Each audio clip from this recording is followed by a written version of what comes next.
मैं आज फिर आपके सामने एक नए वीडियो के साथ। इस वीडियो में हम आज डिस्कस करने वाले हैं आज की बिल्कुल नई नवेली एकदम सी ताजी ताजी न्यूज़, और उस न्यूज़ के हिसाब से जो एमसीसी का ऑल इंडिया कोटा का काउंसलिंग होता था उसके कुछ जो रूल्स हैं वो चेंज हो गए हैं, है ना। आप लोगों को पता होगा कि काउंसलिंग दो तरीके से होती है, एक होती है एमसीसी करती है और एक करती है, अगर हम सीजी की बात करें तो सीजी डीएमई। अदरवाइज अगर आप जिस भी स्टेट के से आप इस वीडियो को देख रहे हैं, आपके स्टेट में एक गवर्निंग बॉडी होगी, जैसे महाराष्ट्र में महाराष्ट्र डीएमई और एमपी में एमडीएमई है, तो वैसे ही छत्तीसगढ़ में सीजीडीएमई है। तो आप सीजीडीएमई अगर आप दूसरे स्टेट के हैं तो आप इसको अपने स्टेट का डायरेक्टर ऑफ मेडिकल एंट्रेंस मान लीजिए। अब देख लीजिए कि एमसीसी क्या करती है। एमसीसी एम्स का काउंसलिंग करती है, यानी कि एम्स का सीट भरना है तो कहाँ से आएगी ये सीट्स, ये एमसीसी के काउंसलिंग से आएगी, ठीक है, ये हम सबको पता है। इसके बाद क्या होता है कि जो स्टेट गवर्नमेंट के कोटा के सीट होते हैं, यानी कि जैसे कि हमारे छत्तीसगढ़ में टोटल 7 मेडिकल कॉलेजेस है, 7 मेडिकल कॉलेजेस के हर कॉलेज में से 15% सीट जो होती है वो चली जाती है एमसीसी की तरफ, यानी कि जिसमें पूरे इंडिया से कोई भी एडमिशन ले सकता है। तो एमसीसी दो तरीके से करती है। सीजीडीएमई क्या करती है हमारे यहाँ, ये स्टेट कोटे की बाकी की सीट को काउंसलिंग करके फिल करती है ना। ये 15% हो जाता है, वो 85% हो जाता है। इसके बारे में एक नया रूल आया है, काफ़ी डिटेल रूल है, काफ़ी रूल्स चेंज हुए हैं, बहुत अलग अलग तरीके के सब क्लॉजेस हैं। अगर आपको इसके बारे में समझना है कि उस काउंसलिंग की नोटिफिकेशन में क्या लिखा हुआ है या सुप्रीम कोर्ट ने क्या ऑर्डर किया है, तो उसको लेके सुभाष सर हमारे हैं केमिस्ट्री वाले, उन्होंने एक बढ़िया सा वीडियो बनाया है और काफ़ी डिटेल में उस नोटिफिकेशन को समझाया है और जो रूल्स के चेंजेस हैं उसके बारे में बताया है। तो अगर आपने वो वीडियो नहीं देखा है तो प्लीज़ एक बार वो देख लीजिए, तो आपको समझ में आ जाएगा कि प्रोसेस क्या है।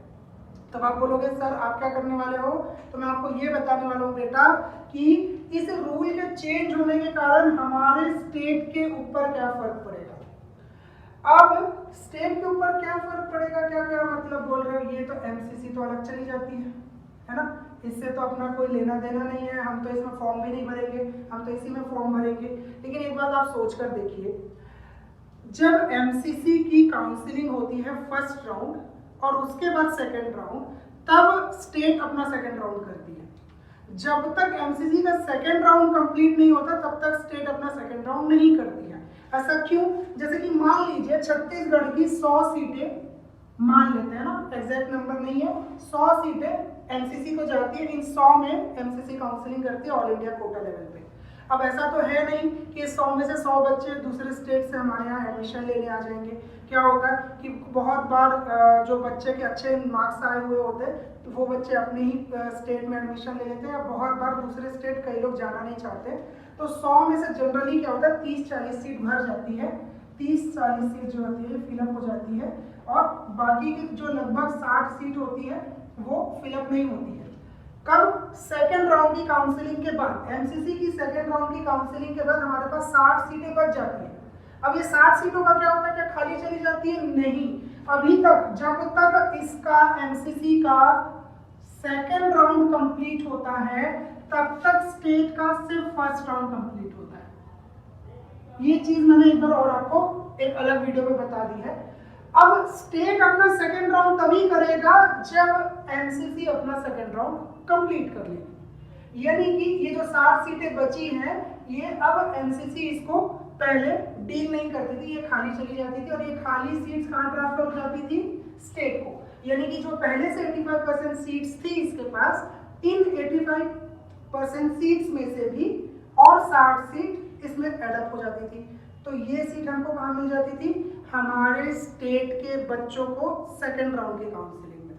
अब इससे फर्क क्या पड़ता है, इससे फर्क ये पड़ता था बेटा कि जब आप स्टेट में फर्स्ट राउंड की काउंसलिंग कराते थे तो बहुत हाईएस्ट नंबर वालों को ही कॉलेज मिल पाता था।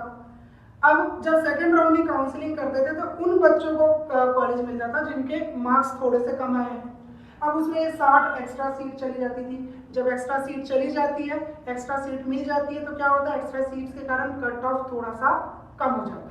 और इसी के बेसिस पे अभी तक जितने भी आप लोगों ने टीचर्स के, इंस्टीट्यूशंस के, यूट्यूबर्स के वीडियोस देखे होंगे, उन्होंने जो कट ऑफ के वीडियोस बनाए होंगे, उसमें ये वाला पॉइंट सबके माइंड में होता है कि ऑल इंडिया कोटा में हर बार, पिछली बार लगभग शायद 55 सीट्स आई थी छत्तीसगढ़ के कोटे में, ऑल इंडिया से बची हुई 55 सीट्स आई थी छत्तीसगढ़ के कोटे में।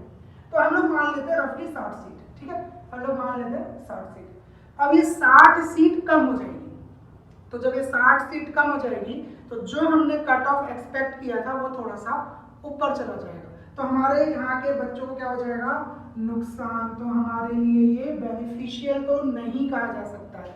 तो ऐसा किया क्यों गया है, ऐसा इसलिए किया गया है क्योंकि क्या होता है, हमारे यहाँ पे जो स्टूडेंट्स का नंबर है वो थोड़ा कम है, क्योंकि स्टेट बहुत बड़ा नहीं है।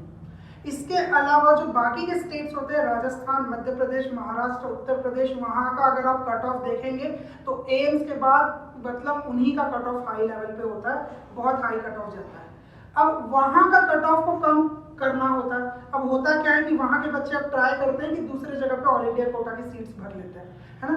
अब दूसरी जगह आने की कोशिश तो करते हैं, लेकिन उसके बाद उनका मन अटक जाता है कि नहीं, मुझे नहीं करना है, मैं इतने अच्छे मार्क्स लेके आया हूँ, थोड़ा सा और मेहनत करूँगा, एम्स मिल जाएगा या अगले साल मेरे को एडमिशन मिल जाएगा। तो जैसे छत्तीसगढ़ में उन्होंने ऐसे फॉर्म भर दिया, फॉर्म फिलअप करने के बाद वो क्या करते थे, सेकेंड राउंड कंप्लीट होने के बाद वो सीट छोड़ देते थे, वो एडमिशन ले लेते थे, तो वो सीट खाली हो जाती थी। तो इससे होता क्या था कि स्टेट के बच्चों का नुकसान हो जाता था। अब क्या होगा, अब ये 60 सीट जब तक भरेगी नहीं तब तक यहाँ पर काउंसलिंग होता रहेगा। एमसीसी क्या करेगी, एमसीसी पहले स्टेट की 2 राउंड की काउंसलिंग करती थी, फर्स्ट और सेकंड, उसके बाद सेकंड राउंड के बाद स्टेट को दे देती थी। अब एमसीसी क्या करेगी, टोटल 4 राउंड की काउंसलिंग करेगी, first, second, mock-up, straight, total 4 round. अब इसके बाद जब सीट बचेगी तो मुझे नहीं लगता सीट बचने के कोई चांसेस है, 1-2 सीट भी बच गई तो बहुत बड़ी बात है। अब एमसीसी ही सारी काउंसलिंग करेगी। तो इससे क्या फायदा, क्या नुकसान हो रहा है, फायदा उन लोगों के लिए हो रहा है जो बाहर से छत्तीसगढ़ में पढ़ने आना चाहते हैं, तो उनके लिए कट ऑफ कम हो जाएगा, क्योंकि उनको एक्स्ट्रा मौका मिलेंगे एडमिशन लेने के लिए। लेकिन जो छत्तीसगढ़ का बच्चा छत्तीसगढ़ में एडमिशन लेना चाहता है, अगर उसके मार्क्स 560, 570, जनरल की बात कर रहे हैं, 560, 570 है तो 570 तक तो कोई दिक्कत नहीं है ना, 570 तो एकदम मस्त। हम लोग ये बोलते हैं 550 तक सीट मिल जाती है, 550 भी आपके हैं तो कोई ना कोई गवर्नमेंट कॉलेज मिल जाएगा। अब हम लोग एकदम कांकेर का कट ऑफ अगर आप वीडियो देखेंगे तो मैंने 535, 537 के आसपास का अजम्पशन लगाया है, और जनरली जितने भी आपको टीचर्स मिलेंगे 535 से 540 के बीच का ही अजम्पशन लगा रहे हैं, सबका अजम्पशन यही है कि वहीं तक सीट मिल जाएगी। लेकिन हम लोग उसमें क्या कर रहे थे, उसमें ये 60 सीट को भी समझ रहे थे, कैलकुलेट कर रहे थे, और इसी के बेसिस पे हम लोग कट ऑफ बता रहे थे। तो अब क्या होगा, वो जो कट ऑफ होगा मुझे ऐसा लगता है 3-4 नंबर और ऊपर चला जाएगा। यानी कि अब कट ऑफ जो होगा, अगर आप एकदम बॉर्डर लाइन के मार्क्स पर टिके हुए थे तो चांसेस ऐसे हैं कि इस साल शायद कॉलेज अब ना मिल पाए, आपको अगले साल ट्राई करना पड़ेगा। ये उन बच्चों के लिए बहुत ज़्यादा नुकसान वाली बात है, या फिर ऐसा बोले कि हताश कर देने वाली बात है कि अभी तक जिस नंबर पर एडमिशन मिलने के चांसेस होते थे, अब शायद ऐसा माना जा सकता है कि उन नंबर्स पे एडमिशन नहीं मिलेंगे, थोड़ा हायर कट ऑफ जाएगा। तो अगर आप ये पूछें कि 60 सीट के कारण कट ऑफ कितना ऊपर जा सकता है, तो ये डिपेंड करता है ना। आप अभी इसके बारे में थोड़ा सा हमें रिसर्च करना पड़ेगा, बट मेरे हिसाब से लगभग 5 मार्क्स का डिफरेंस आएगा हर कैटेगरी के कट ऑफ में, खास करके जनरल, ओबीसी में। एसटी में बहुत ज़्यादा डिफरेंस नहीं आता है जनरली किसी भी इवेंट का, बट जनरल और ओबीसी के लिए 5-5 मार्क्स के जो डिफरेंस होंगे वो आ सकते हैं। यानी कि अगर आप ये मान रहे थे कि 540 में मुझे एक ना एक कॉलेज तो मिल जाएगा, तो आपको ये 545 समझना होगा। अगर अब आपके 535 मार्क्स है जनरल में, तो आपको अगले साल की पढ़ाई करनी शुरू कर देनी चाहिए। अगर आपके 537 भी है तो भी आपको अगले साल की पढ़ाई शुरू कर देनी चाहिए। अगले साल, जैसे कि मैंने बोला, अगला साल तो नहीं बोलना चाहिए, कुछ महीनों में अब जो एग्ज़ाम है वो होने वाला है। तो ऐसा माना जा रहा है जून में एग्जाम होगा, जिसको लेकर एक वीडियो में बनाने वाला हूँ। उसमें आपको समझ में आएगा कि जो टेंटेटिव डेट है एग्जाम के लिए वो क्या हो सकती है। तो जून तक अगर एग्जाम हो जाता है तो आपका बहुत पूरा साल खराब होगा नहीं।